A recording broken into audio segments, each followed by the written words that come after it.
লাইবা, শেষ প্রশ্ন দিয়ে শুরু করতে চাই। আজকে ব্রিফিং হবে কিনা এখন পর্যন্ত কোনো তথ্য কিন্তু আমাদেরকে জানানো হয়নি। আমরা সকাল থেকে এভার কেয়ারের সামনে রয়েছি। বলা চলে যে গেল 23 নভেম্বর থেকে আমরা নিয়মিত ফলো আপ করছি বেগম খালেদা জিয়ার যে শারীরিক অবস্থা, সেই বিষয়টি নিয়ে তার মেডিকেল বোর্ডের পক্ষ থেকে ডাক্তাররা কিন্তু মেডিকেলের যে তার সবশেষ স্বাস্থ্যের অবস্থা নিয়ে ব্রিফ করে থাকেন, সেটি জানানোর চেষ্টা করি আমরা।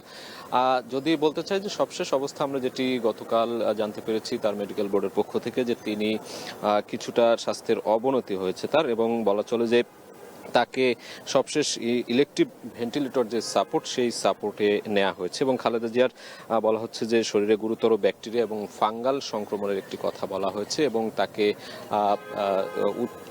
শক্তিশালী অ্যান্টিবায়োটিক ও অ্যান্টি ফাঙ্গাল যে চিকিৎসা সেটি দেওয়া হচ্ছে। এবং বলা হচ্ছে যে তার যে কিডনি বা ফুসফুসের যে অবস্থা বা কার্যক্ষমতা সেটি কিছুটা কমে গিয়েছে, ফলে তাকে যে নিয়মিত ডায়ালাইসিস, সেই ডায়ালাইসিস দেওয়া হচ্ছে। এবং তার চিকিৎসক বা মেডিকেল বোর্ডের পক্ষ থেকে ডাক্তার শাহাবুদ্দিন কিন্তু এই তথ্যগুলো জানিয়েছিলেন। বলা হচ্ছে গেল 23 নভেম্বর থেকে তিনি এখানে ভর্তি আছেন। আজকে বলা চলে যে 19-20 দিন হতে চলল। এই সময়ের মধ্যে মাঝখানে তার শারীরিক তিনি চিকিৎসা গ্রহণ করতে পারছেন এমন তথ্য কিন্তু বলা হয়েছিল তার মেডিকেল বোর্ডের পক্ষ থেকে, এবং সবশেষ তার স্বাস্থ্যের কিছুটা অবনতির কথা বলা হয়েছে, এবং শ্বাসকষ্ট বেড়ে গিয়েছে বলে বলা হয়েছে, এবং শরীরে জ্বর আছে এমন বিষয়গুলো বলা হয়েছিল। এবং পরীক্ষা নিরীক্ষায় ফুসফুস, হৃদযন্ত্র, কিডনিতে তীব্র অবনতি দেখা দিয়েছিল, ফলে কেবিন থেকে সরিয়ে দ্রুত তাকে ক্রিটিক্যাল কেয়ার ইউনিট সেখানে স্থানান্তর করা হয়। এর পরবর্তীতে কিন্তু আমরা আজকে এখন পর্যন্ত সকাল থেকে এই পর্যন্ত কোনো ধরনের তথ্য পাইনি।